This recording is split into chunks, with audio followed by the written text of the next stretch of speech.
This episode is sponsored by Autry's Healthcare, your trusted partner in compassionate, high-quality home care across Essex County, Union County, and surrounding areas in New Jersey.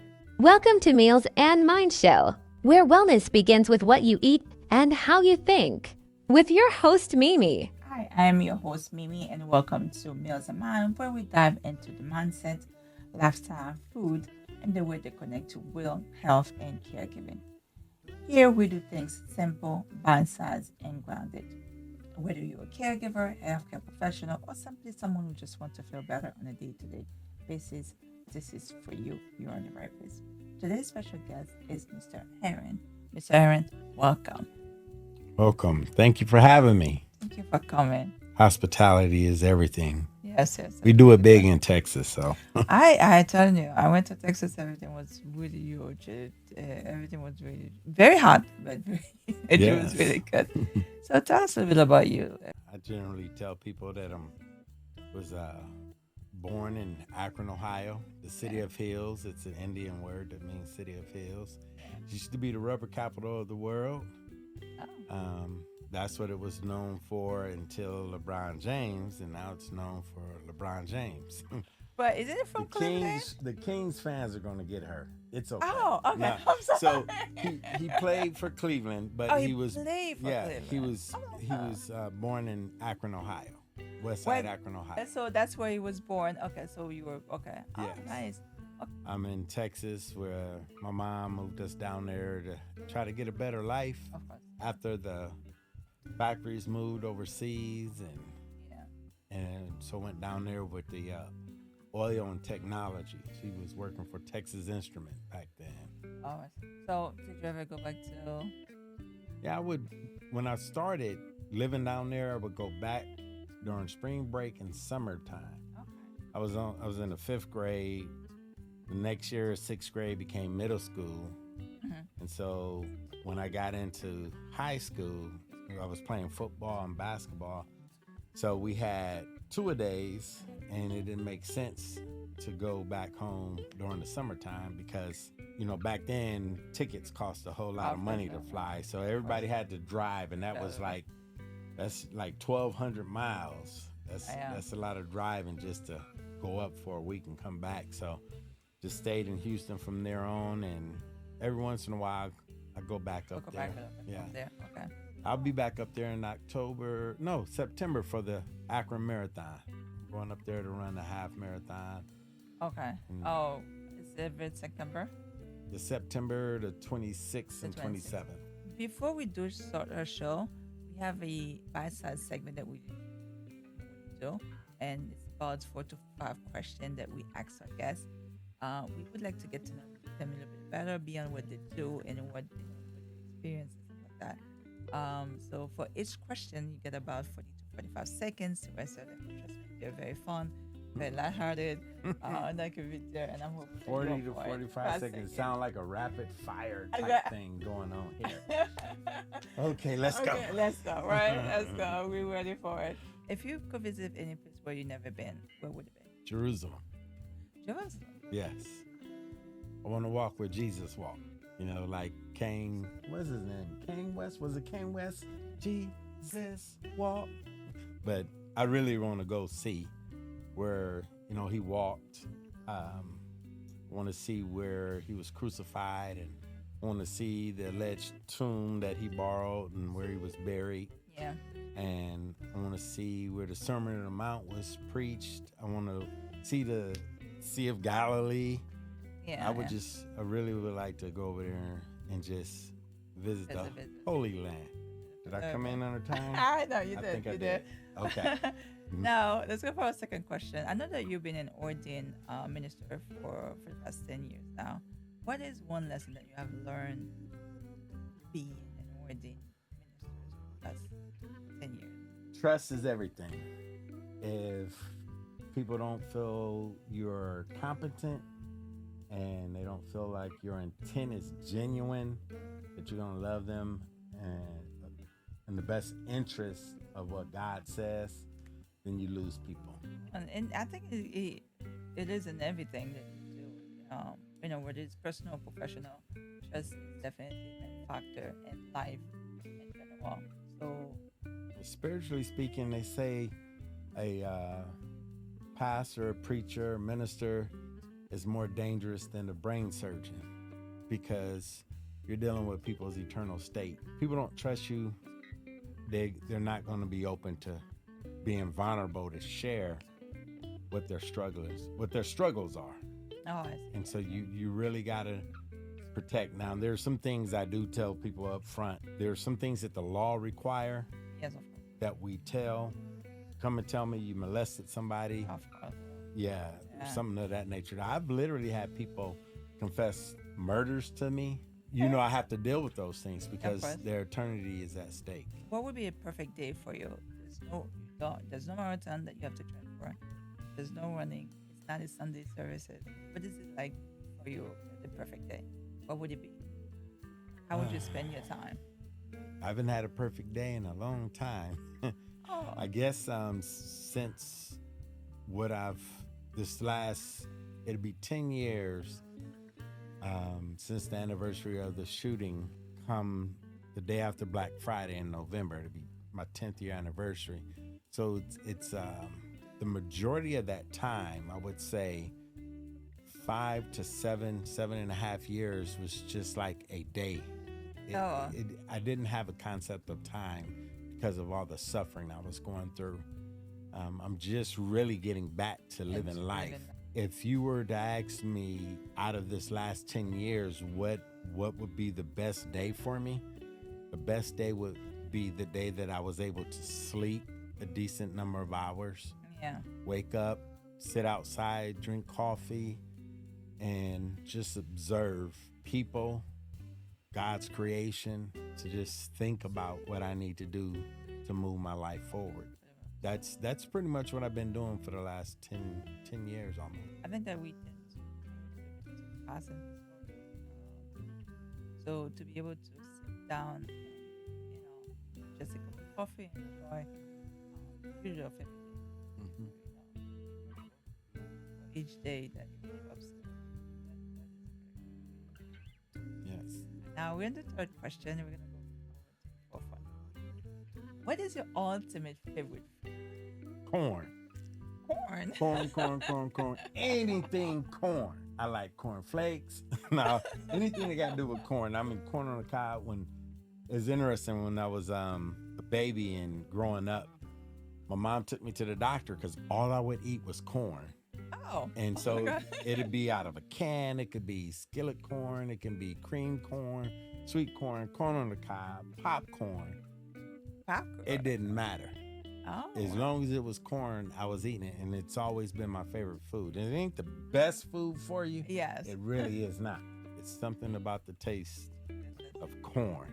As a Caribbean, I see where you're coming from because Yes. we do put corn. I mean, we don't put corn in everything, but we do eat corn. But we know what I used to do. Like, I don't see it do it here. Here they boil it, right? They Mhm. put it. We used to put it in the grill. Obviously, they do it Yes. here too. We put it in the grill, but we grill it and then and we eat it here. They put it in the grill and put some butter to it. But we still have the grill every afternoon, and they have like this. The sweet one tastes a little bit better. Yes. But they're Or yeah. in Texas, if you go to like HEB, HEB, Yeah. Texas folk know what I'm saying, or Fiesta, you can get the corn in a cup. And you Yes. put mayo in there, and Mayo. yeah, they put Oh. mayo and all kind of some mustard, and people put ketchup in there. People may put gosh. all kind of different toppings in there. You stir it up and you eat it, and it's sweet, and it's like a party in your mouth. Sounds So- like a party. and people will do that on the corn on the cob as well. Oh, okay. But if you're gonna put the corn on the grill, this Yeah. is the secret to it. Keep it in the husk, buy it in the husk, and soak it overnight, at least 24 hours. Uh-huh. Wrap it in foil, then put it on the grill. Oh, that's how you do it. Okay. Yes. Yeah. That way it doesn't dry out, and it's Yeah. sweet, it's juicy. Yes, that's true. Yeah, when you bite into it, you be doing one of these numbers. Yeah. On your chin. But as a Caribbean, we like it when it's not dried out, but we like a little bit of Yeah. the cold flavor into it. But I see what you're talking about. Yeah, I Yeah. eat cold corn Yeah. too. I like it boiled too. And what we do, we put a little bit of pepper, put a little pepper, salt, and a little bit of lemon, and then we put it in and boil it, and then when it comes out, it's all flavored. Yeah. Now I think we're the fourth one. So we're going to the last one, which is a good one. I'm ready for it. Let me warm up. The Astros are playing now, so okay, come on, I'm ready for it. Okay, yes. Movie or music? And what is your favorite? If it is movie, what's the ultimate favorite movie at all time? And if it's music, what is your favorite either groups or type of music of all time? So let me say this. I worked in the music business for almost 20 years. Ah. I have heard enough music to last me for all of your children's lifetime. So I could care less about listening to music. Okay. I love movies, whether they're good or bad. Movies. Oh, you're into I'm into movies when I do watch them. My favorite one of all time, Tombstone. I'll be your Huckleberry. Yes, Tombstone. You gotta watch Tombstone. Doc Holliday and Wyatt Earp and the whole gang from Shoot 'em Up Westerns. You can catch it on USA and different stuff. They playing it all the time. They may have all the different ones. Yeah. But yeah, Tombstone. Watch the one that's Tombstone because they got Wyatt Earp. They got different playoffs of them. Okay. But Tombstone is the main one. You'll really enjoy it. Okay. Yeah, the Sundance Kid and all the great Western heroes. Oh, so, okay. Okay. Yeah, true stories. I'm glad that you participated in the our little segment. How do you feel about it? How was it? It was good. I was able to handle it.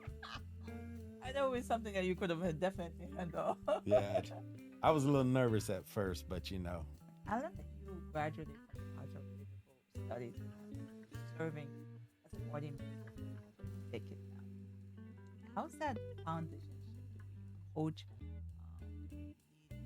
inspire? I look to do it transformational. Basically, I was my own test case to begin with. I look to deal with the entire person. A lot of people run or exercise, whatever they may do, for a variety of different reasons. Yeah. I asked this guy recently at a run expo. I said, why do you run? He said, to escape all my problems. And I said, well, what do you do when you finish running? They're still there. Yeah. So basically, a lot of people do stuff to deal with the symptoms and never deal with the source. Yes. And so what I do is I deal with not only the symptoms, but the source, your why. You have to get into your closet and clean it out. You got to get the skeletons. You got to slay your dragons. You have to deal with not only the physical benefit that you're getting from it, the physiological, the mental, the emotional, the physical, spiritual, and you have to deal with your soul. You have to deal with the one thing that most people don't want to deal with and that's them. Yeah. That's why people love noise. Yeah. They walk in, cut the TV on, cut music on. They can't sit in a car quiet and think. They, even if they're letting Calgon take them away in the tub, some music is playing. People are talking on the phone, which is my pet peeve out on the trails and stuff. And so when I'm out there running and stuff, people out there and they talking on their phones, and I say, hey, that's not why you out here. You supposed to leave that stuff in the car. Yeah. You out here to be alone with yourself. And it's like, why would you bring that out here? And I challenge people. And people are like, somebody gonna shoot you one day. It wasn't for that reason they shot me. Well, one of the things that you mentioned that people deal with the symptom and instead of the problem, but the things what we call in the healthcare industry, one of the things that you do are symptom, but does it disease? Instead of treating the symptoms, disease that you have to treat, not the symptom, whatever it is, because there's a reason it's there. Yes. So you gotta understand and know what's the reason and how to take care of that reason. But if you tend to just treat the symptom, and not sometimes they don't treat properly. So what end up happening, you keep having the same. The disease is still there, then you keep having it. It's passed for the day, and then 6 months later, It's knocking at the door. Yeah, it's knocking at the back. Yeah, So, knock, knock, knock. Open up. Yeah. I'm back. Yeah, Um, and that's the reality of it. But if as a coach, as a minister, as a friend, as a father, as a man, it's always Yeah. what are you getting from what you're faced with? Why don't you want to take ownership of it? And that's what I've had to do back then and even now. I have my book Medal Monday was my quest to run 50 marathons in 50 states in 50 weeks, 5 years after being shot 5 times, saving my coworkers' lives. And one of the things that I did is I had to become the CEO of my own healthcare. And I had to advocate for myself. I had to fight for things. I had to fight to get mental health. I mean, I've been fighting all my life. I feel like, color purple up in this camp. I'm just saying. But Yeah. I'm serious. I had to fight. fair, and yeah.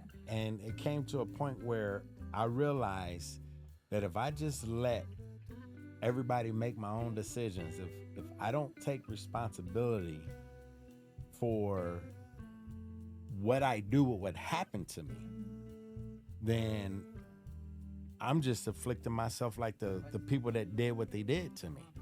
And it's like I couldn't control that. But it's like you can't control your parents and how you were raised. But as an adult, you can make decisions about how you want to live your life. I couldn't control what happened to me, but as a person, I can control how my health care, how my insurance, how everybody make the decisions that they're going to make about me and my life, because it's me living it. Now, I know that you have a life-changing journey. At one point, you were about 400 pounds. Now, obviously, nobody can tell. What was that day felt like? Say, this is enough. I need to change. And what steps did you start making, and when did you realize that you need to make an absolute change? I was about 394 pounds, and I had taken a shower and went to wrap the towel around myself, and it like was forced out of my hands because I didn't have enough towel anymore. Yeah. And it dropped, and I looked at myself in the mirror, and I felt disgusted at myself that I had allowed myself to get that big. And I was like, something got to change. And the change started up here first. Yes, that is. And it went to here. And then it showed up in my hands and in my feet, how I was speaking about myself, my life, and everything. And that was during the whole big loser series that everybody was doing. Yes. And for me, it was bigger than that, because it wasn't about watching somebody sitting there saying, oh, I wish I could do that.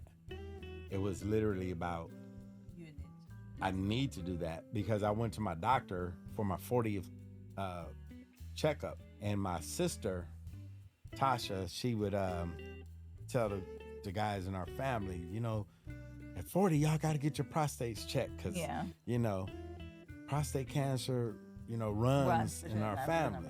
Yeah. And so I went, and it was a scary thing for me. I scheduled the appointment a year out in advance when I was 39. And so when I showed up when I was 40, it was the most frightful thing, and I was scared of nothing. It was just a little uncomfortable, but I mean, I put more into it than I needed to. Afterwards, follow up with my doctor, get my test results and all these different things, my physical. And I'm like, Doc, give me the news. Give me the news. Tell me, where do I stand? He said, everything is good. He said, but he says, you need to lose 40 pounds or it's going to lose you. And I said, well, I'm too busy to lose 40 pounds. I'm in school full time. I got kids. I work for myself. You know, I just don't have time. And he said, well, how much time you gonna have when you die? I said, well, you got a point. I said, but then again, how much weight will I lose once I'm dead? and he said, touche. Now you got to keep in mind, I've been going to the same doctor since I was in 6th grade getting my physical to play football. Yeah. So we got this rapport. Yes, of course. And then he says, well, how soon do you want to die? I didn't have a comeback for that. So I said, well, you got me there. Okay. And so right then and there, that's when I was like, what hit here and what was in here, I had to change on what I was saying. Yeah, what I was eating, and it was a battle. But it was. I knew I needed to do it, or else.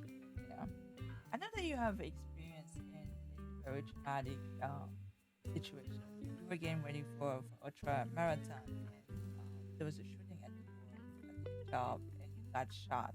Yes. So tell me a bit about that experience.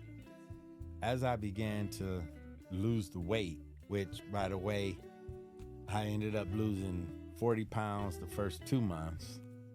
And the first year, I ended up losing 100 pounds. Then over the next 4 years, I lost a total of 78 pounds. So I lost a whole man size. The average man in the U.S. is about 168. And so I lost 178. And here I am, I'm a lean, mean running machine. And people's like, you know, have you ever thought about running professionally? And I was like, no. Wait, so basically you were not getting ready to run the super marathon, or that was ultramarathon. Ultramarathon. Yeah. Okay. That's how that's it how was you happening. started it. Yeah. Okay. That's how it happened, because I was just running and running and running. Oh, I see. And so when professional athletes were telling me that you should consider running professional, okay. I started saying, okay, this is more than just my friends saying something. And then one day I went to church, and my pastor was like, big man, because that's what he called me. He called me big man. Yeah. You know, I prefer people call me big sexy, but, you know, not my pastor. He called me big man. So he said he had a friend. His name was Andy Stewart. Andy has gone home to be with the Lord. He's one of the people who passed during COVID. Yeah. Oh. But I went and met with Andy Stewart out in Sugar Land, Texas. And he was a professional running coach. And we talked. He agreed to coach me. I agreed to be coached. And I signed up for an ultra marathon. Okay. And so I was going to do a 50-mile race with the trail running over Texas. And it's the Brazos Bend 100. They had a 100-miler, but I was just going to do the 50-miler because that was like my niche. Yeah. Oh no, it was just my niche. Oh, okay. That means I could run that at a super fast pace for 50 miles. Okay, yeah. Yeah, my training run, for instance, I did a 40-mile run, 4 10 loops on a medium technical course at a 7-minute, 2-second pace, trail running. And so, I mean, that's with hills, streams, jumping over trees, climbing under stuff. I mean, where the snakes and stuff are. I was like ready. I was geared up. I was like, he was like, I want you to try to see if you can keep up with these professional athletes. I was like, keep up with them? What you mean? I said, I plan on beating them. You know, that was my goal. I'm going to win this thing. My first, you know, that was my benchmark run. And then 2 weeks prior to that, we had a workplace shooting that took place where I responded to my boss's call over a PA system for male employees to come up front for help. And his voice was like, I mean, you could tell that it was something serious. Yeah. And so I was in another part of a building. And so I decided the quickest way for me to get to the front was to cut through the parking lot to go into the front part of the building. Yes. And as I was outside, it was raining, and so I was just coming towards the front, and all of a sudden we had these sliding doors like they have at the emergency room. They slide open automatically. And so as I was approaching that, it was like, it's about probably 15 to 20 men just coming out, employees. I don't know who the other people were. The company I worked for had over 350,000 employees. So they move people around all over the world and stuff. So you don't know who they are. You don't know who's in and out. And so it was late at night. It was raining a little bit, and the parking lot lights are not as bright as these lights here. And but I could tell they were fighting for their life. And you got that sense right away. Part of me wanted to just say, you know what? They got this. Let me go back over here and, just chillax. Let them handle this. I ain't trying to be a superhero.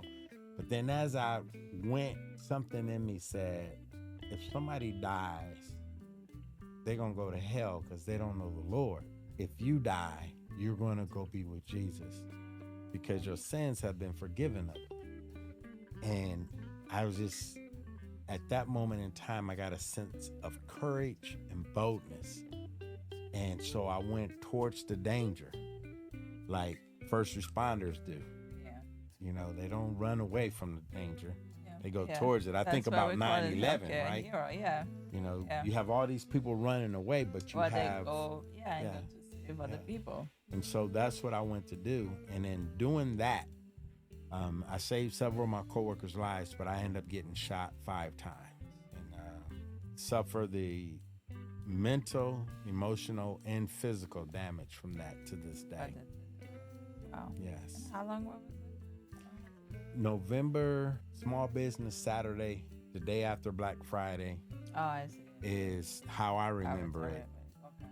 And so this year, it's going to be 10 years, the anniversary that I survived.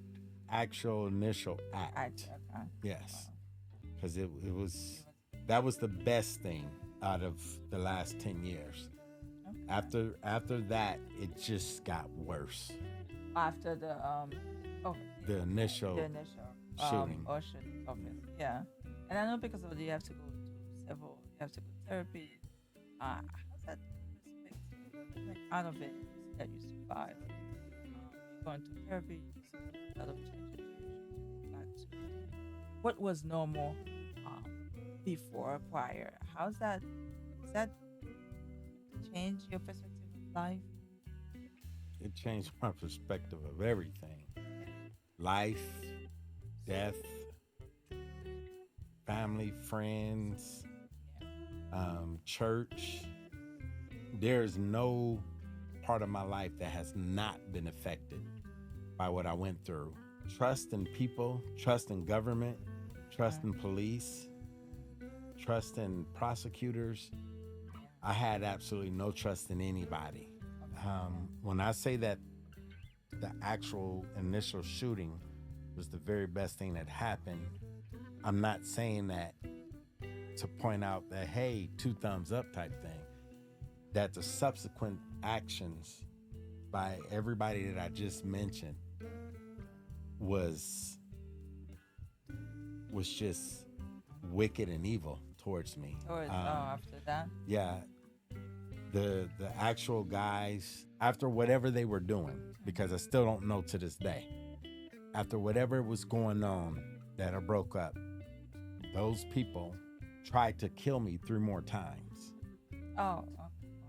After that, immediately after I got out of the hospital, the company that I worked for had initiated a smear campaign on me as though I did something wrong.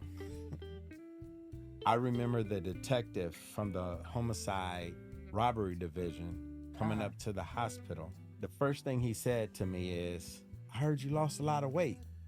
And I was like, that is their introduction? I'm like, what? Yeah. But he was telling me that he had you weighed what you, almost 400 pounds. He said there was no way you would have hopped to your feet and ran like you did. when the wasn't guy that a shot good- me 4 more yeah, times from really bad, behind. Yeah. He said, I watched the video, Yeah. and he said, you are a hero. Yeah. And to Obviously, go yeah. from having the lead detective, it wasn't assigned to him, he was the detective on Yeah, call of that course, night. yeah. But to have him tell me that, and the next day to have this company that is a Fortune 500 company that is a household name, Of course. to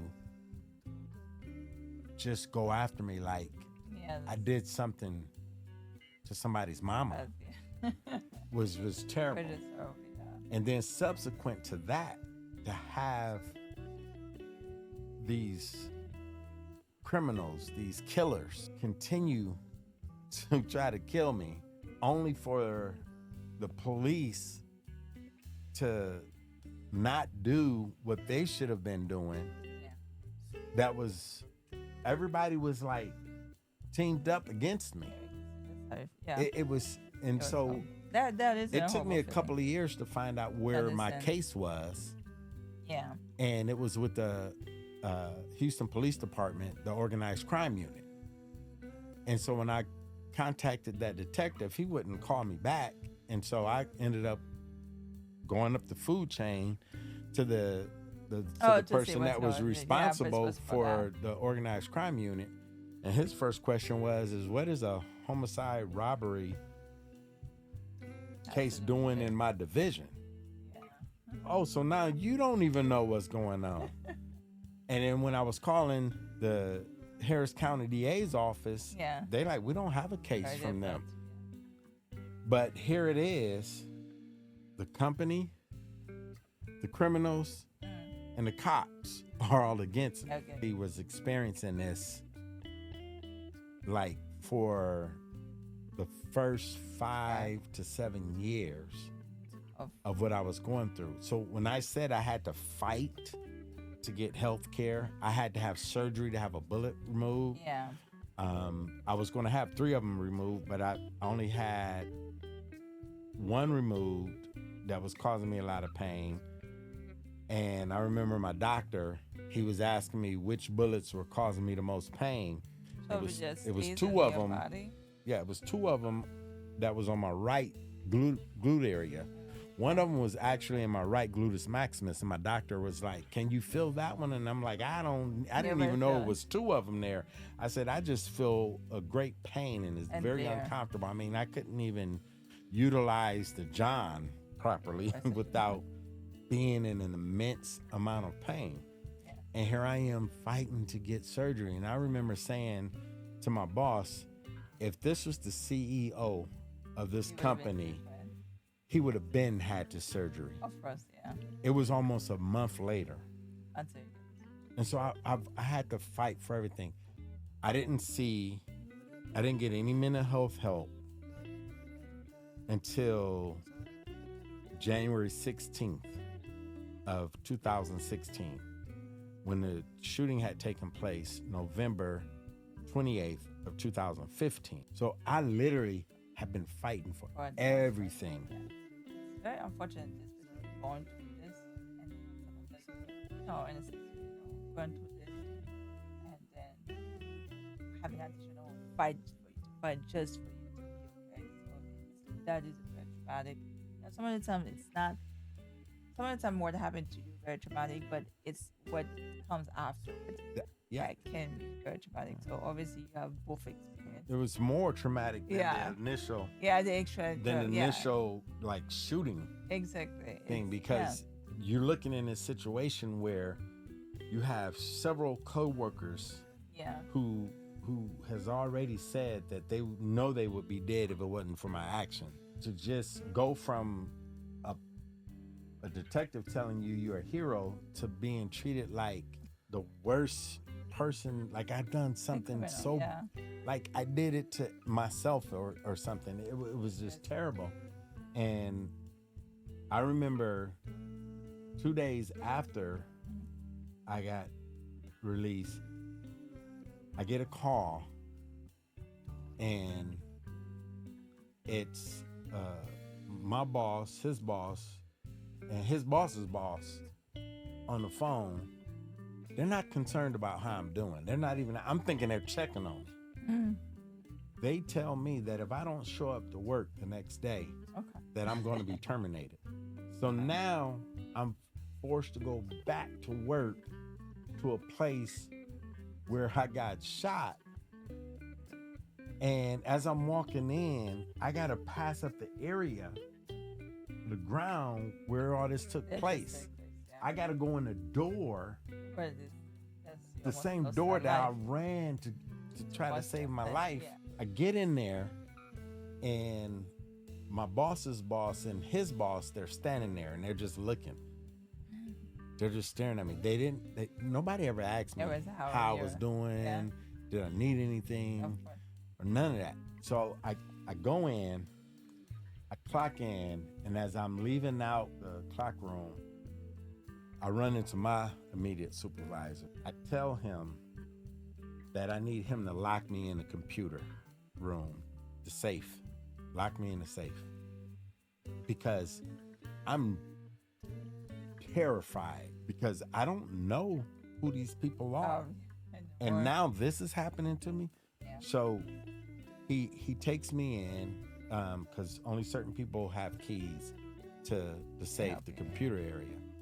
And he takes me in there, and then he tells me the very guys that were there doing what they were doing and that tried to kill everybody had came back the next day looking for me. It was an hours. As I was saying, the organized crime unit, the DA's office, the city of Houston, the company, and the criminals were all against me. And I'm thinking to myself, and you gotta remember, this is just happening. I didn't find out the information I'm telling you until years later. And the only reason I found out about it was because of somebody in Austin that gave me a call that was following up on some crime statistics and asked me about the outcome of my case. And when I told them I had no clue, no idea, and I was telling them nobody ever followed up with me from the visit of the detective that night, they just couldn't believe it. And so they looked it up, and they was like, oh, your stuff is in the organized crime unit. And that was years later.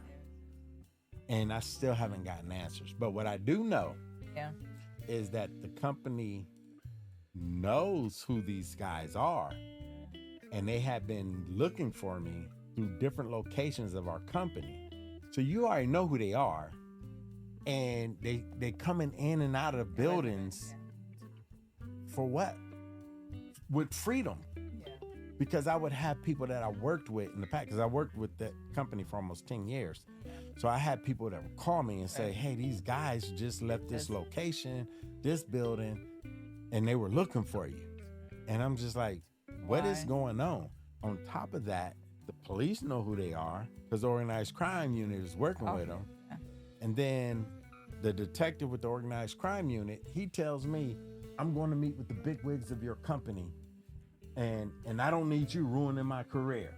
That's exactly what this guy tells me. This is a career maker for me, and you're trying to ruin it. And I'm like, am I the enemy here? No. I know I'm not, but I mean, you can imagine. You feel like it, yeah. That is a very traumatic experience. That is absolutely, everything that you described. Just like I said again, sometimes it's not what happened, especially it's after what happened that is a very traumatic stuff. So my heart bear with you for going through that, especially the past 10 years. It's very amazing that you to talk about the experience and how that makes you feel. Very, very, very strong. I mean, these guys are murderers, and they're still free. I mean, so like the second time they tried to kill me, I was running at a park, and in Houston you have bayous. So you have trails along bayous. Yeah, bayous. Yes, it's Oh, called wow. the Bayou City. That's why, because everything. When somebody said Bayou, Yeah. I'm thinking New Orleans. Yeah. So New Orleans is in a bowl. It's Oh, yeah, exactly. yeah. It's that's why they had the levees around it to keep the water from overtaking it. Definitely.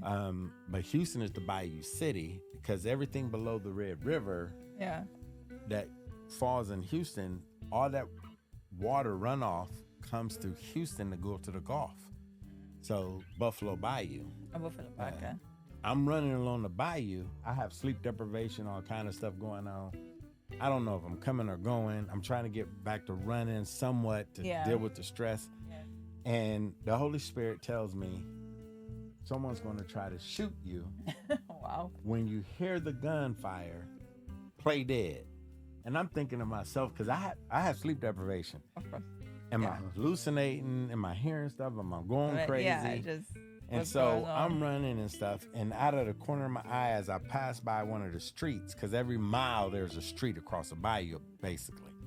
And so as I'm passing by, there's this electrical box on the side, and out of my peripheral vision, I see this guy standing there. As I cross the street, all I hear is, pow!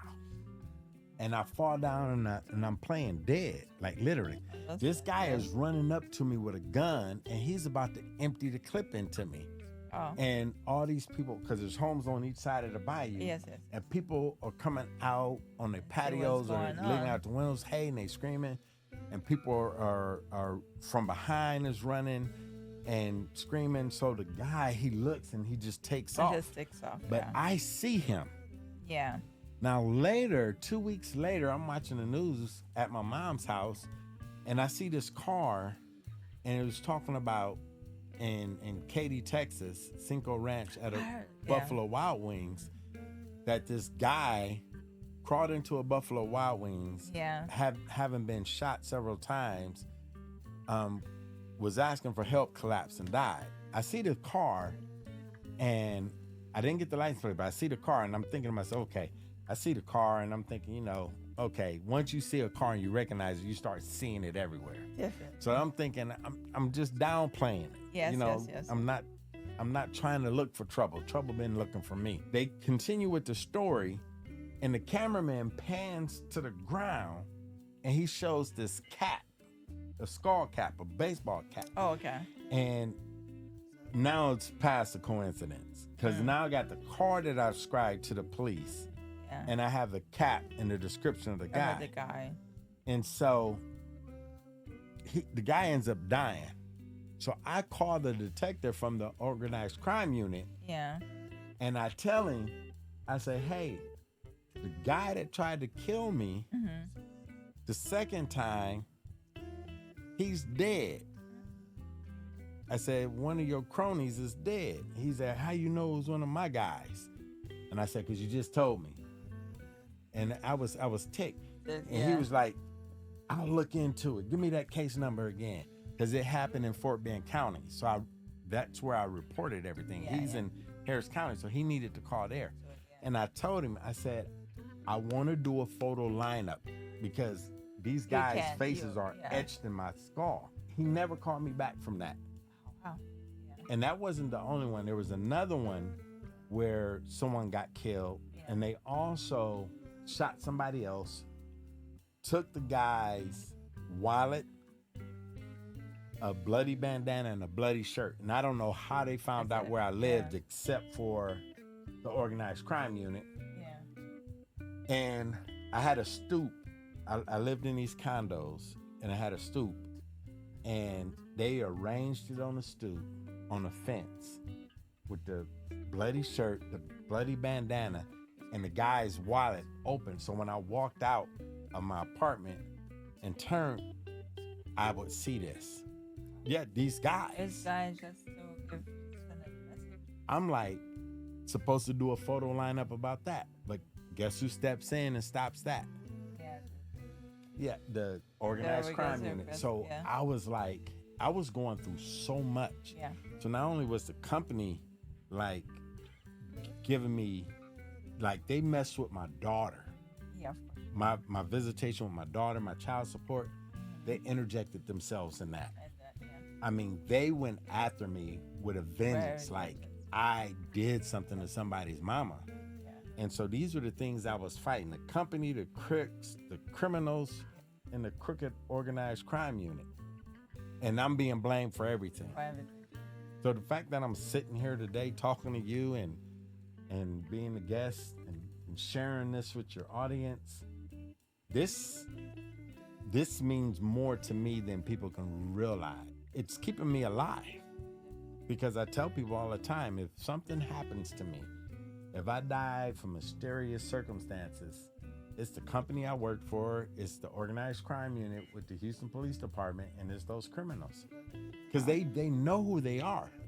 They told me, the organized crime guy, he told me, they know who they are. He says, you really want me to open this case up so you can testify against them? Open it back up? I'm like, y'all never contacted me. He tried to tell me, well, we didn't have anybody that was willing to testify. I'm like, really? Y'all never contacted me. Yeah. And so he got mad, and he's like telling me he's meeting with the bigwigs of the company, and this is going to make his career, and I'm trying to ruin his career. Like my life means absolutely nothing. Now, for anyone who's listening, who's facing it, like I said, that is a very tough challenge that you've been through the past 10 years. I absolutely. And yeah, I mean, my heart very bare to you going forward, but obviously everything comes from you. Because of love, health, and your family, and then just put things together and for you to turn around to make you the enemy instead of looking after the enemy. So, what's one piece of encouragement you'd like to tell somebody that possibly going through the same thing, or something similar to what you have been through, or what you have been through? What one piece of advice that you would like to share with others, or that you would like to share with others? There was one thing that I did when I couldn't even trust my own eyes, when I couldn't trust what I was thinking, I couldn't trust whether I was dreaming, hallucinating, or whether something was really happening. I would go and sit outside, and I would look at the heavens and the earth. I would look at the creation, the birds, lizards, whatever. I would look and I would say to myself, God created these things and they're still here. I'm still here. I have to trust in the sovereignty of the God who created the heavens and the earth. And that's what I did for like 7.5 years, literally. I remember when I started to try to get my life back and to get out and to move around and connect with people. COVID happened, and then it pushed me back into that box, that bubble, that isolation. And if you have depression, the last thing you need to do is be in isolation. People were concerned about me. My doctors were concerned about me. And because people were killing themselves during COVID. I mean, literally. In Houston, we had people that was killing each other. People could not take being alone. Or being alone with their spouses or family members. And my doctors were concerned about me. And I told them, I said, listen, I've been in my personal pandemic for 5 years now. I was like, I'm concerned about people too. Because I wasn't ready to die. No, I mean. And even though I wasn't thriving and I wasn't living, I was just existing. It was a guy named Daniel. He was a barista at Starbucks. And he told me this one day. I was sitting there and drinking my coffee, and I was just done. And he said, one day you're going to have to take what has happened to you by the hand and drag it with you and stop letting it drag you. He said, you're going to have to live with it instead of living for it. I looked at him, I said, what are you talking about? Because I'm like sleep deprived, but I'm like trying to just do one thing a day. One day. And he said, you're going to have to drag it you're going to have to drag hell by the hand until it no longer. You are going to have to live with me now. I'm not living with you. And that right there turned my perspective. It rearranged my direction. And then that's when I came up with my whole plan about doing the 50 marathons in 50 states in 50 weeks while raising $50,000 for St. Jude's Children's Research Hospital. Because one, it pushed me to get out of Starbucks and my house. That's all I was going, right across the street from each other. And it pushed me to get out and have to deal with people. It pushed me to get out and have to interact. It pushed me to get out and have to go to runs. But I also felt safe in going to these runs because a lot of runs have a lot of police presence and security. Yeah. Saddest part for me is I couldn't trust people that looked like me, because the guys that tried to kill me, all of them looked like me. So the more people I was around that didn't look like me, the safer I was feeling. And so when I was at these runs like the Boston Marathon, New York, Chicago, I was running the Mad Marathon, Vermont. I was doing the Blue Ridge Marathon over in Richmond, Virginia, or Roanoke, Virginia. And I was just all over the map from one side of the country to the next. I felt safe. Yeah. I was raising money for children because I wanted to focus on the spiritual aspect. Yeah. That here I am suffering, but guess what? My mom always told me, no matter where you are in life, there's somebody that's doing better than you and worse than you. Yeah. And if you feel like you're just have it the worst, focus on other people. Help somebody that got it worse than you, even if you could just help them a little bit. And so that's what I was doing for St. Jude's Children's Research Hospital. And then my great niece, Gabby, at the age of 2, was diagnosed with kidney cancer and brain tumors. And she was stage 4. They did the surgery to remove the kidney cancer, but the brain tumors was a different story. And my mom was telling me pretty much there was, during COVID, we couldn't go up to the hospital, but they were telling people that, it's basically over for it being that young. And then one morning she woke up and she put the nasal tubes out and her IV out, and she just woke up and she was running around her hospital room saying she got God. She was like, I got God. I got God. Sure. 2 years old. Oh, wow. And she's been a bag of joy ever since. I wasn't ready to die. And so I knew I needed to fight, and I'm still fighting. I know you wrote a book. Can you share a little bit about the book? What's the book? So I got to be honest. Yeah. I didn't write the book. The book wrote me. And as I did this quest, I went around, and so people got wind of me. People was doing blogs on me. There was a guy that did Run the Race podcast where he run marathons and he holds the stick and he interviews people during the marathon while they're running and stuff. And he's doing the 50 state challenge. And I met him at the Hatfield and McCoy Marathon in Eastern Kentucky and West Virginia. And he did a podcast on me. And so that turned into somebody else finding out about me. Next thing you know, there was the Baltimore Running Festival, the Corrigan Sports family.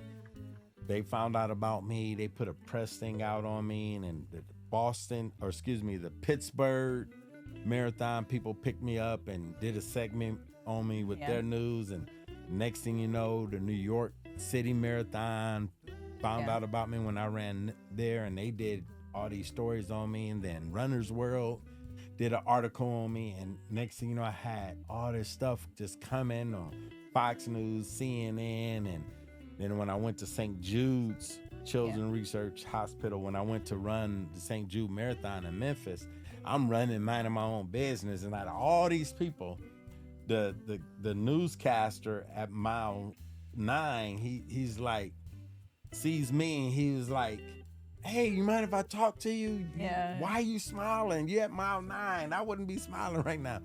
And so I was sharing with him about my story as we walked and talked.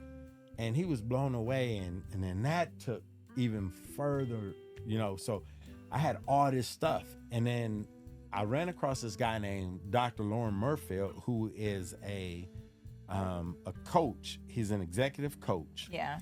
And leadership. And he, brilliant guy. Used to be a professor, has a doctorate in communication, grew up in Nebraska on a farm. And I mean, the middle of 7 kids. And I just met this guy where I was pacing a race, the hot chocolate in Tampa, Florida, the 15K. And he's like, I want to get your number at the end of the race and I want to keep in touch with you. And I get people that say that. Yeah. But this guy, for the last 7 years, have called me every Monday. Not unless he with his wife and they're on vacation or something, but he calls me every Monday. So I'm doing my quest, and unbeknownst to me, he goes and research all this stuff about me and takes all the questions and writes my story out with my answers in first person as though I'm doing it. Yeah. And so after I finish my quest, he emails me. It's taking forever for it to download. And I'm like, dude, what you send me, a book? He's like, did it finish? I said, nah.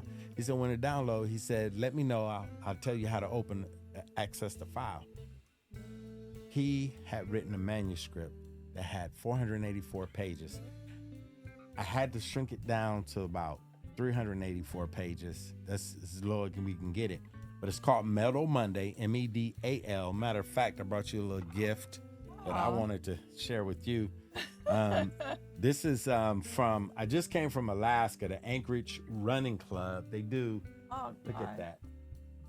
You can see that. Show that. So this was the military mile, and I was in the Army. I have an honorable discharge. That's another story. Yeah. But I wanted to give this to you. I collect bibs, but my medals, I tell people all the time, people are my medal Mondays. So I give medals to people for meaningful moments. Yeah. And I wanted you to have my military mile that I ran in Anchorage. Now, what's so special about this is this is the first mile since I've come off of crutches. This past year I was on crutches for 5 months that I've been able to run a mile nonstop. Oh, wow. Yeah. So this is the military mile up in Alaska, and I wanted to bring that and give that to you. Oh, but it's Medal Monday, like medallion. It's on Amazon. And if anybody want an autograph copy, all they got to do is look for me on on social media. The Running Servant is my Instagram. Yes. You can do The Running Servant. Google me. It'll pull up everything. Inbox me. Let me know you want an autograph copy, and I'll tell you how to get one from there.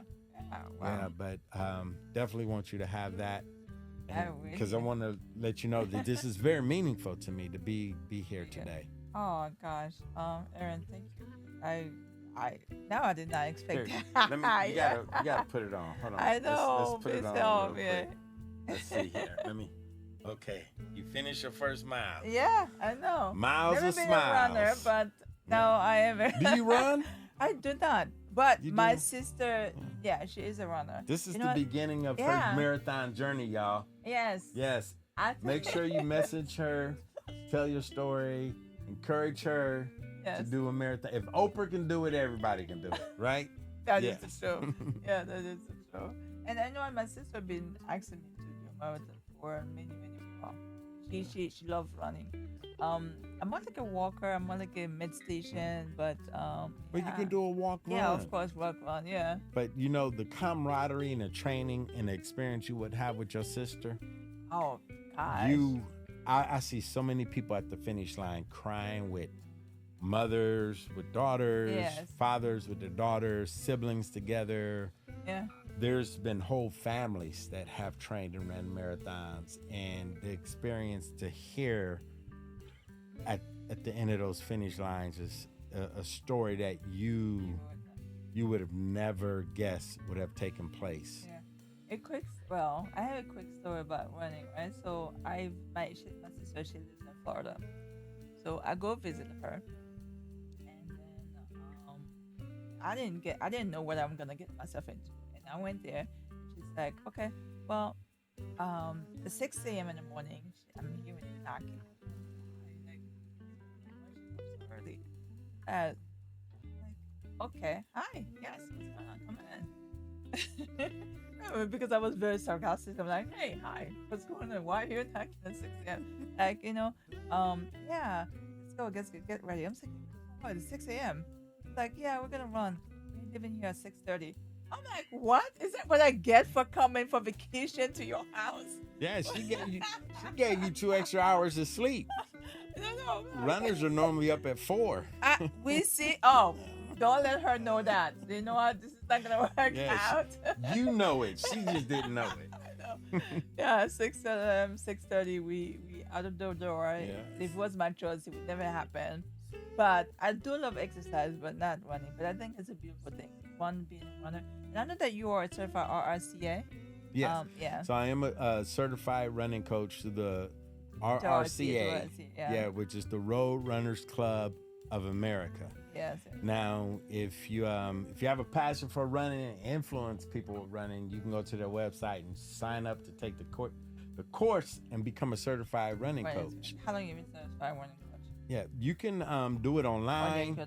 I prefer to do it in person because I'm a people's person. Yes, and yeah. you can also, they have a national conference every year. Oh, okay. This year it's going to be, last year it was in Chicago. I want to say this year's, I think it's Indiana where it's going to be. But they also have regional meetups where you can take the classes as well, or you can just take them online. Perfect. Now, Aaron, it is such a pleasure to meet you. I mean, it's such an honor to meet you. To read about your story, what you've been through, and continue going through, and my heart goes out for everything that happened. And it's such a blessing to have lost about 1 or 2 pounds, naturally in a sense. So I know it's not easy to do.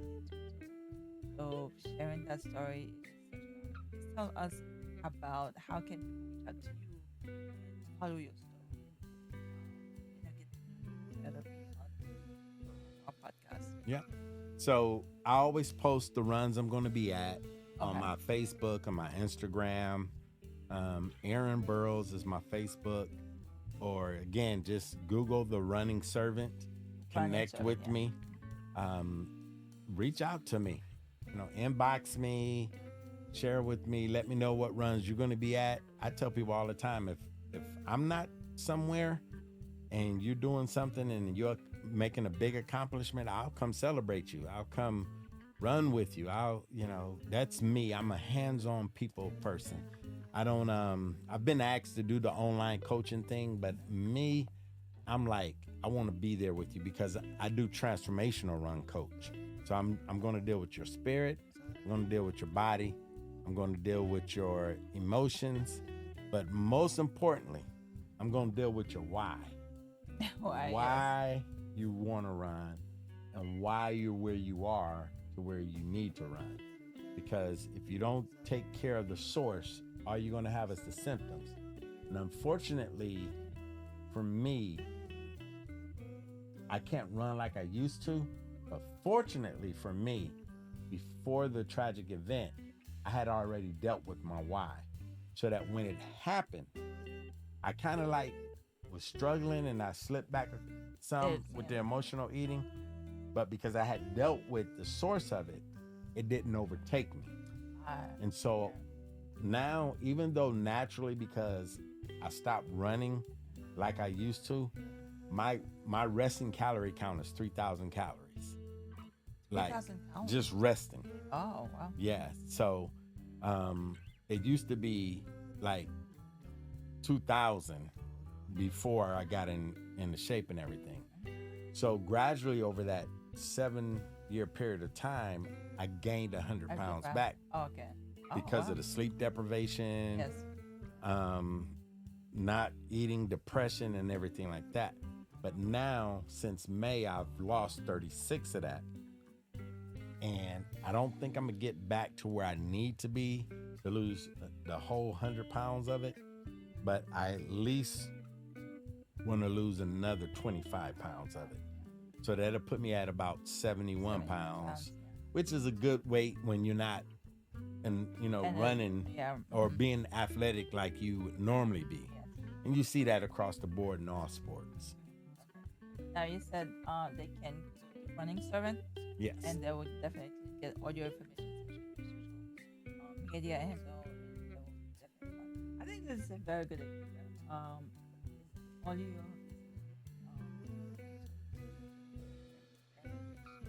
And then you will be inspired by his. Inspired. Going if you want to get over